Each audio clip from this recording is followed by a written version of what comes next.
तो अभी देखेंगे कि वेदर मोनोपोली मार्केट में डिमांड कब होता है नहीं। जैसे कि हम लोगों ने परफेक्ट कंपटीशन में क्या देखा, परफेक्ट कंपटीशन में देखा जो फर्म है उनका जो डिमांड कर रहा है वो कैसा था,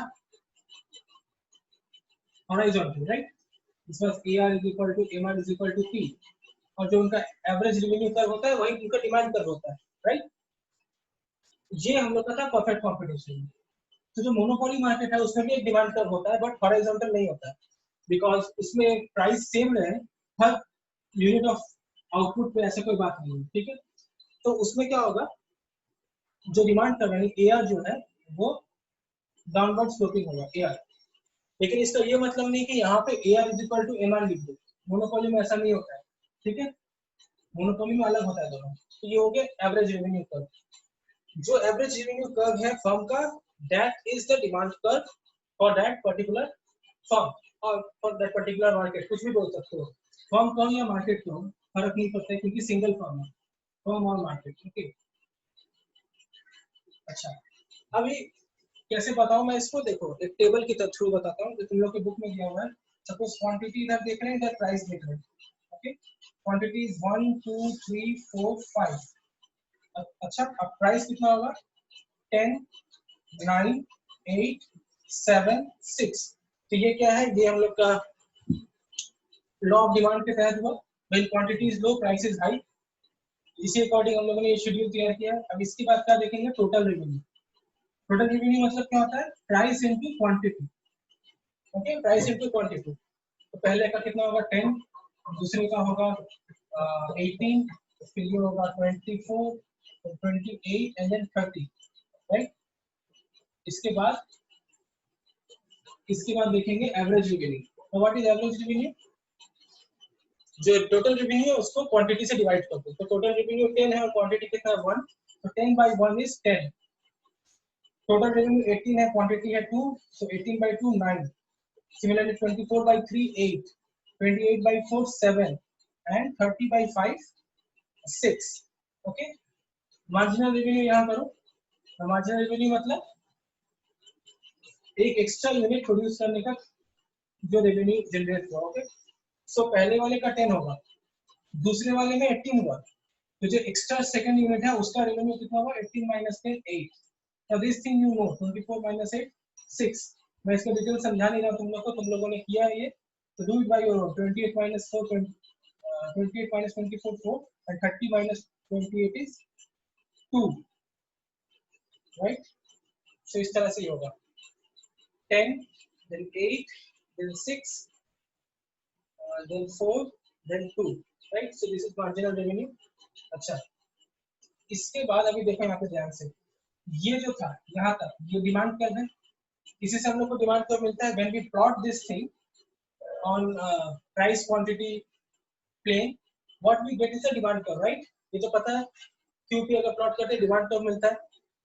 अब अगर मैं क्यू और पी को प्लॉट नहीं करके मैं तुम्हें बोलूं क्यू और AR को प्लॉट करो, मतलब इस दोनों कॉलम को भूल जाओ, तुम क्वांटिटी को और एवरेज रेवेन्यू को प्लॉट करो। तो इसको और इसको अगर प्लॉट करोगे तो देखो सेम चीज ही आएगा, क्योंकि प्राइस का जो कॉलम में जो नंबर्स है, एवरेज रेवेन्यू में भी वही सेम नंबर्स है, राइट।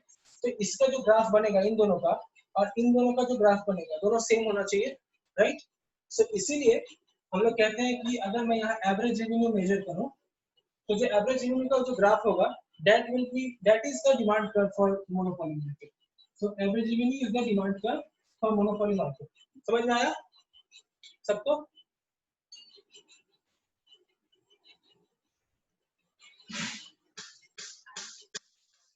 हेलो, ये बात समझ में आया तुम लोगों को कि why average revenue is the demand curve?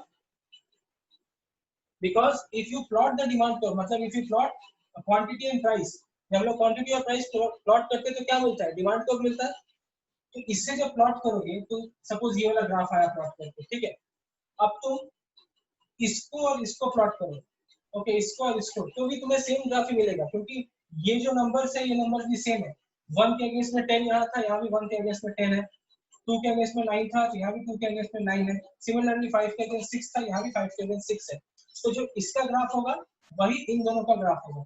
तो इसीलिए average revenue curve and demand curve is same for monopoly market and it is downward sloping unlike in perfect competition when it was horizontal to the x axis. समझ में आया point? Hello, हाँ समझ में आ रहा है।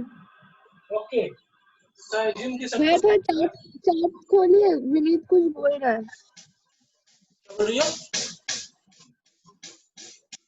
तो चार्ट खोलिए जूम का, विनीत कुछ बोल रहा है। अच्छा, धीरे धीरे बोलो। क्या विनीत बोल रहा है? धीरे धीरे बोलो।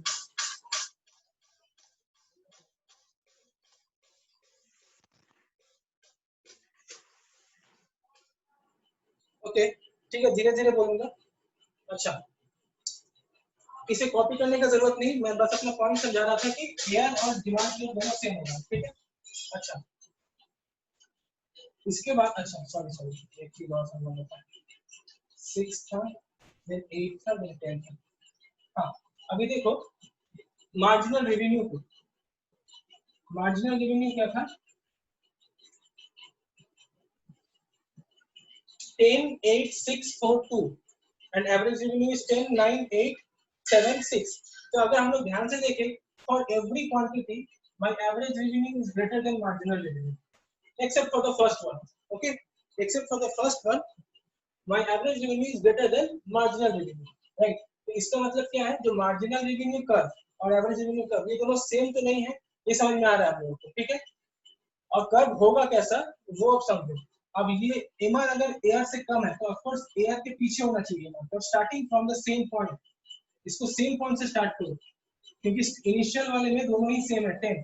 तो एआर और एमआर का जो कर्व है वो दोनों सेम पॉइंट से स्टार्ट होना चाहिए और इस तरह से आना चाहिए एमआर। ठीक है, हर पॉइंट के लिए, हर क्वांटिटी के लिए एमआर जो है वो एआर से थोड़ा पीछे होना चाहिए, राइट? अब अगर मैं इंक्रीज करूँ ना तो एमआर बाद में नेगेटिव भी हो जाता है। ओके, लेकिन मैं उस पॉइंट पे भी जा नहीं रहा हूँ। राइट, तो तुम लोग बस इस ग्राफ को बनाओ, इस ग्राफ को, और कुछ लिखने का जरूरत नहीं है, ये वाला चीज AR is greater than MR. Okay,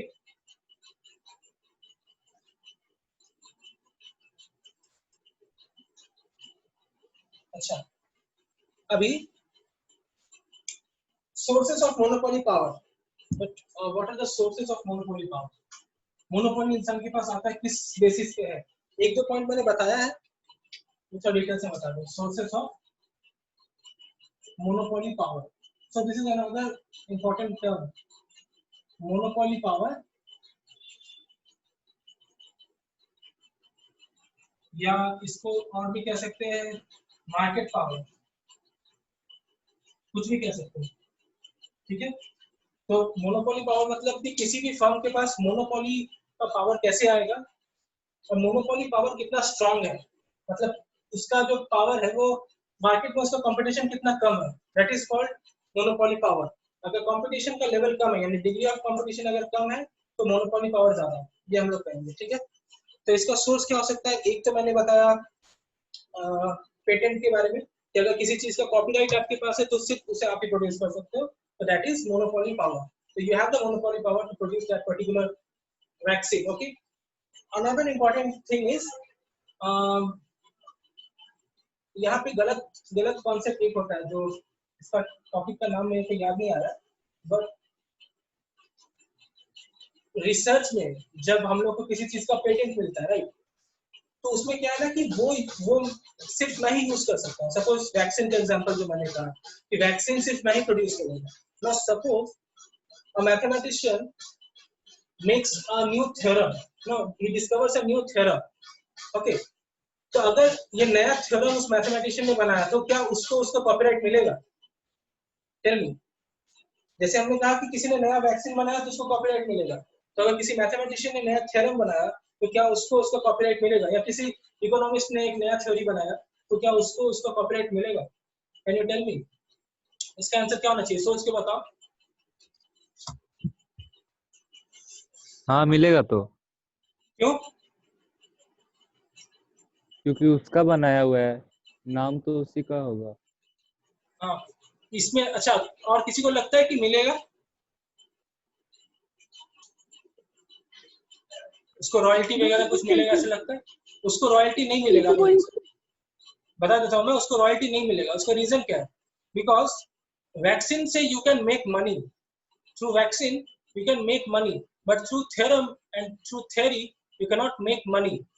ठीक है, उससे पैसा नहीं कमा सकता है वो अपना थ्योरम लोगों को घर में जाके बेचेगा नहीं। once a theorem is proved, once a theorem is added in mathematics syllabus, so basically ये जो है वो जो नॉलेज का जो पूल है उसमें एड अप हो चुका है। अब everyone is free to use that knowledge. okay, जैसे कि अब जिसने सपोज जिसने लेटर्स बनाया ABCD EF GH I J K, तो उसको क्या मोनोपोली पावर मिल गया और कोई ABCD यूज नहीं कर सकता? This is not so. So the basic idea is, अगर आपने कुछ बना दिया है तो इसका ये मतलब नहीं कि आपको मोनोपोली मिल गया या आपको कॉपीराइट मिल गया। वो डिपेंड करता है कि आपने क्या तैयार किया है। Okay, is it clear? Okay, हाँ, इसके बाद और क्या रीजन हो सकता है मोनोपोली पावर का? वो है सोर्स ऑफ रॉ मटेरियल, कि आपका जो रॉ मटेरियल है उसका सोर्स क्या है। जैसे मैंने कहा ओपेक के बारे में, तो ओपेक जो है वो ऑयल तैयार करती है, तो ऑयल तैयार करने के लिए जो रॉ मटेरियल है वो सिर्फ उनकी कंट्री में मिलता है, तो उनके पास मोनोपोली अपने आप आ जाएगा। जैसे पेट्रोलियम तैयार करना, पेट्रोलियम कैसे तैयार होता है? क्रूड ऑयल से, right? So the price of crude oil determines the price of petroleum. ठीक है, अगर क्रूड ऑयल का दाम ज्यादा है तो पेट्रोलियम का दाम ज्यादा होगा। लेकिन जनरली हम लोग क्या देखते हैं, क्रूड ऑयल का price is 34 rupees per barrel, $34 पर barrel, and the price of petroleum is more than $70 पर बैरल। तो ये जो डिफरेंस इन प्राइस है ये क्यों होता है? ये ड्यू टू मोनोपोली पावर होता है। ठीक है, अच्छा, इसके बाद है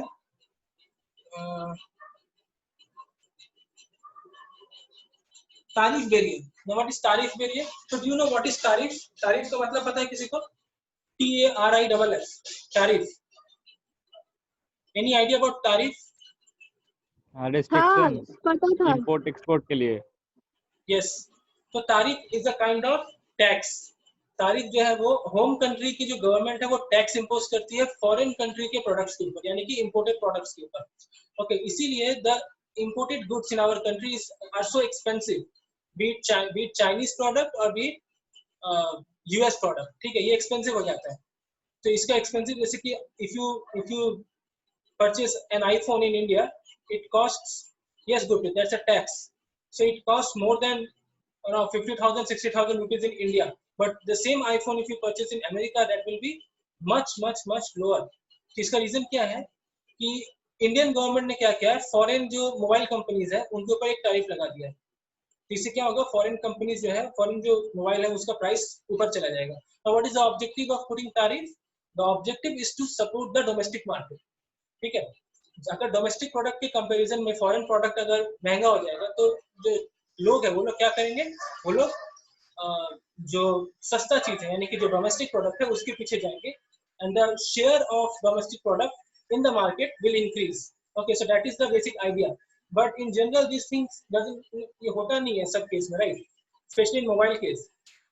अब चाइना के एग्जांपल मैं दूंगा किसी दूसरे क्लास में कि how China produces everything so cheap. Okay, वो मैं दूसरे क्लास में बताऊंगा, इसमें नहीं।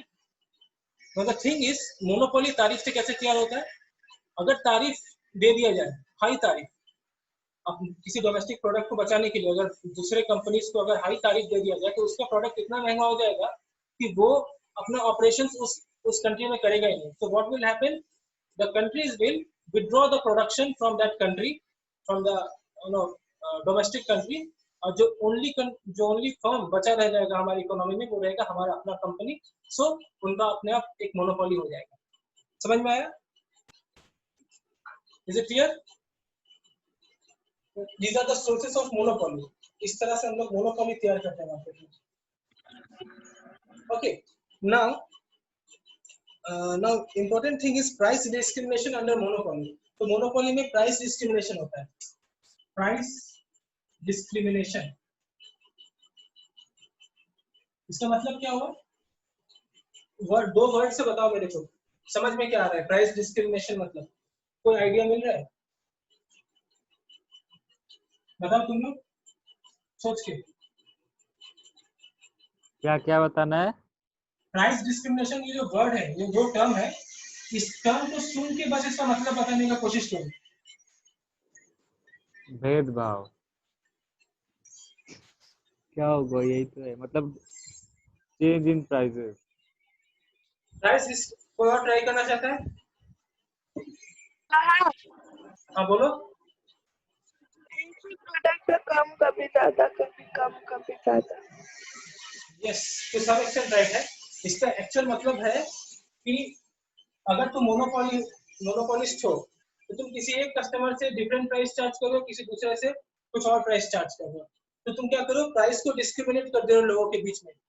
तो प्राइस ज्यादा और किसी का कम, किसी प्रोडक्ट का प्राइस ज्यादा या किसी प्रोडक्ट का कम, ये हम नहीं बोल सकते।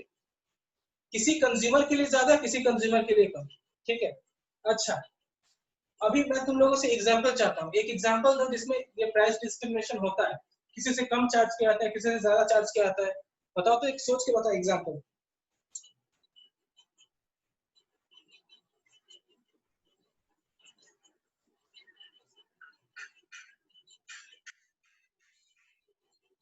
बताओ, take your time, take 2-3 minutes, think and answer.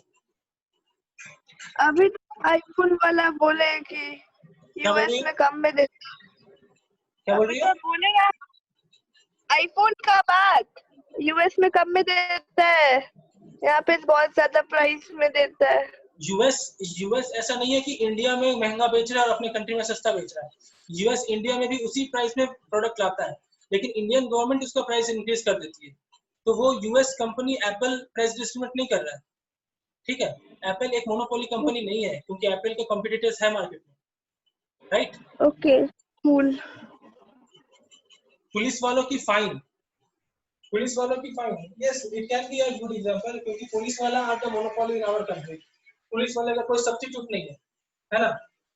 कोई है सब्स्टिट्यूट पुलिस वालों का? कोई सब्स्टिट्यूट नहीं है। तो पुलिस वाला जो फाइन लगाता है उसमें तुम बोल रहे हो कि प्राइस डिस्क्रिमिनेट होता है, बट ये हम लोग मार्केट में एक्सेप्ट नहीं कर सकते, क्योंकि पुलिस वाले को जो फाइन लगाने का इजाजत है वो एक सर्टेन अमाउंट ही है जो गवर्नमेंट की तरफ से डिसाइडेड है। अगर किसी ने हेलमेट नहीं पहना है तो उसको सपोज 100 रुपया या 200 रुपया सबके लिए है। अब पुलिस वाला अपने तरफ से अगर करप्ट प्रैक्टिस अगर करता है तो वो अलग बात है, तो उसे हम लोग मार्केट में कंसीडर नहीं कर सकते। Okay, so this is not a right answer. Vineet, answer बहुत ही सिंपल है। दो दो एग्जांपल तुम लोग दे सकते हो जहां पे प्राइस डिस्क्रिमिनेट होता है। ट्राई करो, थोड़ा सोचो। उन दो में एक के पास तो हम लोग हमेशा जाते हैं, एक के पास कभी कभी जाते हैं।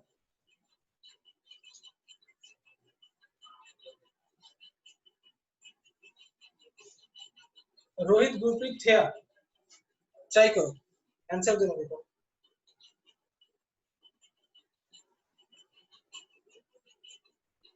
भैया गुरप्रीत बोल रहा है सब्जी मंडी। विनीत ने कहा doctor and grocery shop. Yes, so this is right. Doctor और ग्रोसरी शॉप में टू सम एक्सटेंट हम लोग को प्राइस डिस्क्रिमिनेशन मिलता है। गुरप्रीत ने भी सब्जी मंडी कहा, तो सब्जी मंडी भी सही है। सब्जी मंडी में भी हम लोग को प्राइस डिस्क्रिमिनेशन मिलता है। अब डॉक्टर क्या क्या जो कभी कभी डॉक्टर पेशेंट को देख के उसको बोलता है ठीक है 500 नहीं देके मेरे को 200 ही दो। सब्जी वाला ही बोलता है ना, किसी कोई अगर सब्जी वाले का कोई बहुत ही क्लोज कस्टमर है तो उसको सस्ते में सब्जी दे देगा। या जैसे ग्रोसरी शॉप कहा विनीत ने, वो भी सही एग्जांपल है। और एक और एग्जांपल जो है जो मैं चाह रहा था आंसर देने, तुम लोग में से कोई दो, तो वो होगा लॉयर, वकील।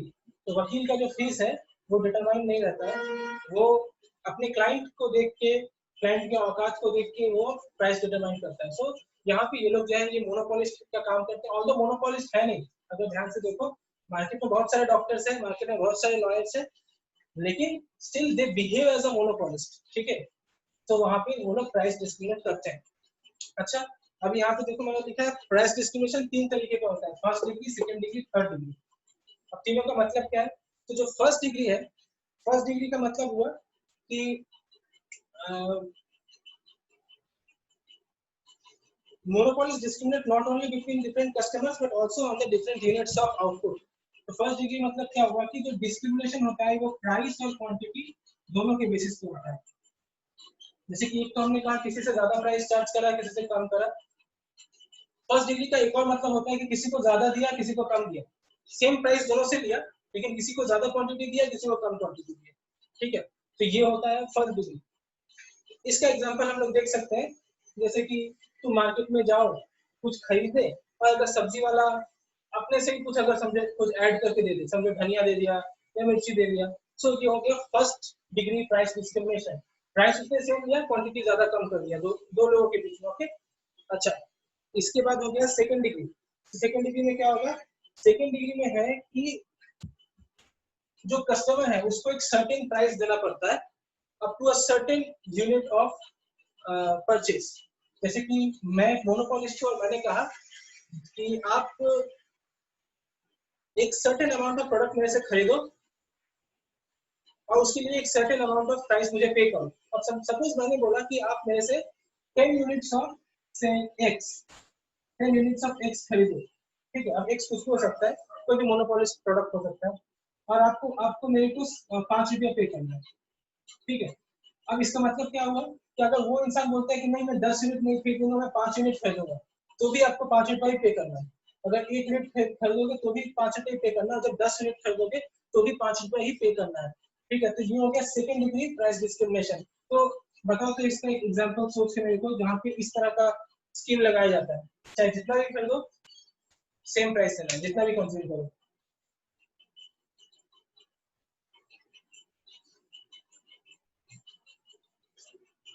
बताओ जरा सोच के, समझ में आया? तो इसका मतलब कि आप जितना भी एक सर्टेन यूनिट तक जितना भी प्रोडक्ट खरीदोगे आपको सेम प्राइस देना है।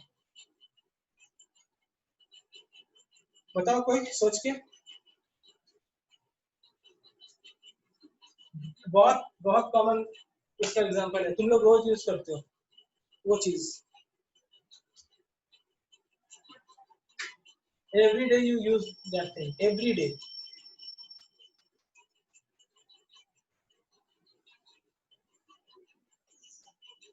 क्या लिखा इसमें? सैलून। सैलून, उसके बाद क्या लिखो? सैलून के बाद MOLK। मिल्क लिखना चाह रहा। मिल्क। मिल्क मतलब क्या होता है कि जितना भी लो एक ही पैसा देना है। मॉल सैलून में क्या है भैया? क्या बोल रहे हो? मॉल। मॉल। क्या बोल रहे हो समझ में नहीं आ रहा मुझे। अरे विनीत मॉल लिखा था ना। मॉल मतलब क्या होता है? अच्छा कोई और बताओ। ये हम लोग रोज यूज करते हैं, मैं तो बोल रहा हूँ तुम लोग को, ये क्लास अभी उसके थ्रू हो रहा है तुम लोगों का। अब बताओ क्या होगा आंसर? इंटरनेट। हाँ, इंटरनेट। Yes, data. ओके, सो डेटा में क्या होता है कि जियो का जो सबसे पहला ये पॉलिसी जियो ने लगाया कि सपोज तुम्हें क्या मिलता है एक दिन का 1.5 GB, राइट। अब तुमने समझो मंथली रिचार्ज किया है 300 का, तो पर डे तुम्हारा कॉस्ट कितना पड़ रहा है? 10 रुपीज पर डे। नेट का कॉस्ट पड़ रहा है 10 रुपीज। अगर तुम 30 से डिवाइड करो, अब क्या है कि एक दिन का 10 रुपया पड़ रहा है जिसमें तुम्हें 1.5 GB मिलेगा। किसी दिन होता है तुमने 1.5 GB यूज नहीं किया, ठीक है, 1 GB बचा रह गया, तब भी तुम्हारा एक दिन का कॉस्ट कितना पड़ा? 10 रुपया। So this is a second degree price discrimination. समझ में आया? भैया और इसका एग्जांपल है या फिर एक ही है? नहीं, और भी एग्जांपल है, मैं बताता हूँ। फ्लाइट में जब हम लोग जाते हैं ना, तो अभी अभी ये सिस्टम हट चुका है, पहले था। फ्लाइट में जाने समय क्या होता है ना, आपके फूड का, आपके मील का जो कॉस्ट है उसको इंक्लूड कर दिया जाता है टिकट प्राइस में, ठीक है। लेकिन समझो तुम वहां गए और तुमने कहा कि मुझे खाना नहीं चाहिए, ठीक है, तो क्या हो गया? तब भी तुमसे वही चार्ज लिया गया जो दूसरे किसी से लिया गया। अब जो दूसरा बंदा है वो खाना भी खा रहा है, वो फ्लाइट में जो अदर जो उसको मतलब क्या है, जो फैसिलिटीज है वो भी वो अवेल कर रहा है, और वो भी सेम प्राइस दे रहा है जो तुम दे रहे हो, लेकिन तुम उतना फैसिलिटीज को अवेल नहीं कर पा रहे हो। सो वो भी एक सेकंड डिग्री प्राइस डिस्क्रिमिनेशन होता है। समझ में आया? Okay, now third one, the third degree. इसमें क्या होता है? In this case, a particular consumer pays a particular price irrespective of the amount of purchase, but the price differs between different customer। हाँ, तो थर्ड डिग्री में क्या होता है? ये सेम चीज अप्लाई होता है। थर्ड डिग्री में ये सेम चीज अप्लाई होता है, बट इसका जो डेटा स्ट्रक्चर है, यानी कि इसमें क्या लिखा मैंने 10 for 5, 1.5 for 10, ये चीज अलग अलग कस्टमर के लिए अलग अलग होता है, same as second degree, but different for different customers. तो इसका मतलब क्या हुआ, इसका मतलब क्या हुआ कि थर्ड डिग्री प्राइस डिस्क्रिमिनेशन में यही चीज अप्लाई होगा, लेकिन ये जो इसका जो वैल्यूज है वो अलग अलग लोगों के लिए अलग होगा। जैसे समझो रोहित के लिए ये वाला वैल्यू दिया गया कि आप 5 रुपए पे करो और 10 यूनिट तक जितना इच्छा ले जाओ। अब मैंने सेम चीज अगर गुरप्रीत पे लगाया तो गुरप्रीत को बोला कि आप 10 यूनिट में जितना इच्छा ले जाओ 10 यूनिट तक ऑफ एक्स, लेकिन आपको 2 रुपए पे करना है। तो ये क्या हुआ, मैंने सेम चीज सेम फॉर्मूला लगाया लेकिन जो डेटा है वो दोनों को बदल दिया। ठीक है, तो ये होता है थर्ड डिग्री। अब थर्ड डिग्री जो है इसका एग्जांपल जो है ये इनफॉर्मल मार्केट में ज्यादा नजर आता है। इनफॉर्मल मार्केट में, फॉर्मल मार्केट में भी है लेकिन कम है। फॉर्मल मार्केट में है लेकिन कम है। जैसे बता दो, सपोज दो जन हो तुम लोग, दोनों ने नेटफ्लिक्स का सब्सक्रिप्शन लिया हुआ है। ठीक है, दोनों ने नेटफ्लिक्स का सब्सक्रिप्शन लिया। अभी क्या है कि 299 का समझो सब्सक्रिप्शन है, मतलब पर डे 10 रुपीज का, 10 रुपीज पर डे। और उसमें क्या है कि अनलिमिटेड शोज तुम्हें मिल रहा है, अनलिमिटेड शोज। ठीक है, जितना इच्छा देखो विद डाउनलोड्स एंड ऑल। ठीक है, और अभी किसी ने, अच्छा वोडा का सिम को यूज करता है, वोडा का, वोडा का मैं यूज करता हूँ तो मुझे पता है। तो वोडा में क्या है ना कि जिसके पास वोडा का सिम है उसको नेटफ्लिक्स का सब्सक्रिप्शन मिलता है 299 में। ठीक है, नेटफ्लिक्स का सब्सक्रिप्शन मिला प्लस अमेजन प्राइम का प्लस जी का, जी और अमेजन शायद सेम है सर, मुझे पता नहीं। तो ये तीन का मिलता है उन लोगों को। इसके साथ और भी जो अलग फैसिलिटीज है वो मिल गए उनको, जैसे फ्लाइट लॉन्च फ्री है, होटल में 50% डिस्काउंट है पूरे मंथ में कभी भी जाओ। और इसके साथ मतलब ये पूरा पैकेज हमें कितना मिल रहा है, 10 रुपीज पर डे। ठीक है, क्योंकि वो उन्होंने भी 299 का रिचार्ज करा है बट थ्रू वोडाफोन। तो इसमें क्या हो गया, जो डेटा स्ट्रक्चर है मतलब ये दोनों का सेम है कि आप जितना इच्छा उतना शोज देखो, जितना इच्छा उतना मतलब डाउनलोड करो, लेकिन आपको पर डे का 10 रुपीज देना पड़ेगा। पर डे 10 रुपीज देने के बाद समझो किसी एक ने 3 शोज डाउनलोड कर लिया और किसी एक दूसरे बंदे ने 10 रुपया पर डे देने के बाद सिर्फ एक शो डाउनलोड किया, तो इसके लिए जो फर्म है वो रिस्पॉन्सिबिलिटी बेयर नहीं कर रहा है। उसने सेकंड डिग्री के अकॉर्डिंग प्राइस सेट किया है कि आप 10 रुपया पर डे दो और जितना इच्छा डाउनलोड करना है करो। ठीक है, तो सेकंड डिग्री का ये रूल लगा। लेकिन नेटफ्लिक्स क्या करती है, वोडाफोन क्या करती है, थर्ड डिग्री का प्राइस डिस्क्राइब कर देती है। वोडाफोन क्या करती है कि आप भी 299 का रिचार्ज करो, जो वोडा के कस्टमर्स है उनके साथ आपको नेटफ्लिक्स तो मिलेगा ही, अमेजन प्राइम मिलेगा, फ्लाइट लॉन्चिंग मिलेगा, होटल बुकिंग मिलेगा, ये सारा चीज भी फ्री देती है। तो जो क्वांटिटी है वोडाफोन कस्टमर्स के लिए वो बढ़ जाता है बाकी कस्टमर्स के रेस्पेक्ट में। तो क्या होता है वहां पे थर्ड डिग्री प्राइस डिस्क्रिमिनेशन आता है। ये बात समझ में आया सबको? हाँ, is it clear? it is clear.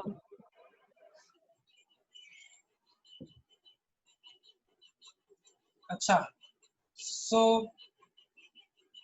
ये हो गया मोनोपोली मार्केट का पूरा यहाँ तक। इसके बाद में इसमें जाऊंगा ओलिगोपोली में। तो मोनोपोली से कोई क्वेश्चन है तो पूछ लो तुम लोग, कुछ पॉइंट समझ में अगर नहीं आया तो ऐसा कुछ। सेकंड और थर्ड डिग्री एक बार और बोल लिया। अच्छा, तो सेकंड डिग्री में क्या है देखो विनीत, सेकंड डिग्री में एक सर्टेन अमाउंट तक तुम्हें पे करना है और उसके लिए एक सर्टेन अमाउंट तक तुमको कह सकते हो अलाउ किया गया है कंज्यूम करने के लिए। जैसे नेट के केस में होता है कि तुमने पर डे का समझो 10 रुपए दिया और तुम्हें 1.5 GB तक अनलिमिटेड नेट मिला है। अब 1.5 GB तक तुम यूज करो 10 रुपए देके। अब किसी दिन तुम्हारा समझो 1 GB सिर्फ यूज हुआ, यानी कि जो 500 MB है वो बचा रह गया। तो इसमें वो कस्टमर जो कंपनी है वो तुम्हारा रिस्पॉन्सिबिलिटी नहीं लेगी, वो तुम्हें 500 MB जो बचा हुआ है वो तुम्हें फॉरवर्ड नहीं करेगी नेक्स्ट डे के लिए, क्योंकि उनका वही पॉलिसी था सेकंड डिग्री प्राइस डिस्क्रिमिनेट वाली कि आप एक प्राइस पे करो और जो क्वांटिटी मैं आपको कह रहा हूँ वो उस क्वांटिटी तक आप जितना इच्छा उतना यूज कर सकते हो। ठीक है, समझ में आया सेकंड डिग्री? अब थर्ड डिग्री में क्या होता है, ये सेम सेकंड डिग्री वाला रूल अप्लाई होता है लेकिन अलग अलग कस्टमर्स के लिए जो वैल्यूज है वो बदल दिए जाते हैं। जैसे मैंने अभी वोडाफोन कस्टमर और नॉन वोडाफोन कस्टमर का बताया, तो वोडाफोन कस्टमर्स में क्या है कि वो भी 299 का रिचार्ज कराते हैं अपना वोडाफोन का सिम, ठीक है। समझो मेरे पास वोडाफोन है, मैंने 299 का रिचार्ज कराया है, और तुम वोडाफोन के कस्टमर नहीं हो, तुमने भी नेटफ्लिक्स जो है वो 299 का सब्सक्रिप्शन लिया है, ठीक है। तो तुम्हें फैसिलिटी क्या मिल रहा है? तुम्हें फैसिलिटी मिल रहा है कि अगर 299 का रिचार्ज किया तो पर डे कितना पड़ रहा है हम लोग का? 10 रुपये। तो तुम्हें 10 रुपये में क्या क्या मिल रहा है? तो तुम्हें 10 रुपये में जो क्वांटिटी यूज करने का है वो unlimited Netflix download and watching everything, okay.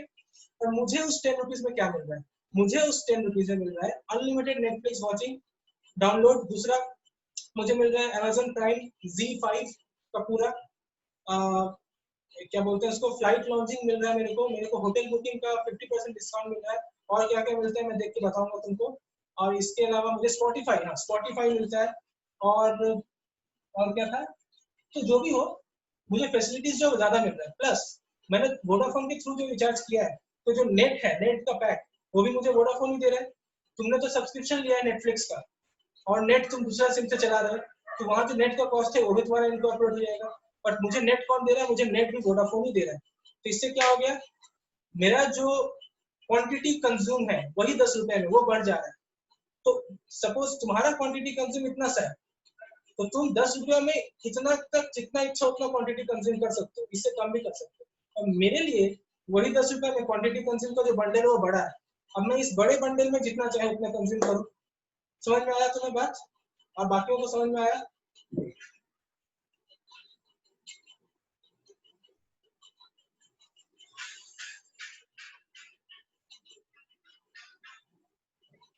हाँ भैया। रोहित, गुरप्रीत, क्लियर हुआ?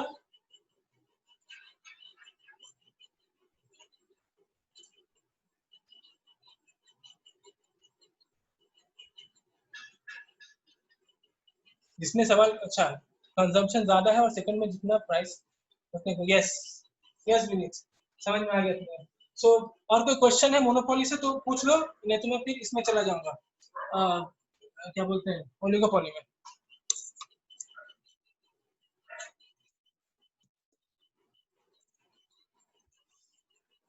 राइट, क्या कहाँ चली गई? सो मैं मान लेता हूँ तुम लोग के पास कोई क्वेश्चन नहीं है क्योंकि अभी तक नहीं आ रहा है, ठीक है। तो अगर क्वेश्चन नहीं है तो मैं नया लिंक भेजता हूँ, उसमें क्लास होगा, ओके। और कितना भैया? अभी तो कितना बज रहा है? कौन में काउंट हो रहा है? ओलिगोपोली स्टार्ट मतलब है? अभी तो पार्टी क्या हुआ? मेरा तो दूसरा क्लास भी है क्या बोल रही हो? 5:30। आपका दूसरा क्लास भी है 5:30 में। नेट को आराम दे दीजिए। हाँ, अपने गले को। हाँ ठीक है, तो फिर मैं नेक्स्ट क्लास में संडे को स्टार्ट करूंगा ओलिगोपोली, ठीक है।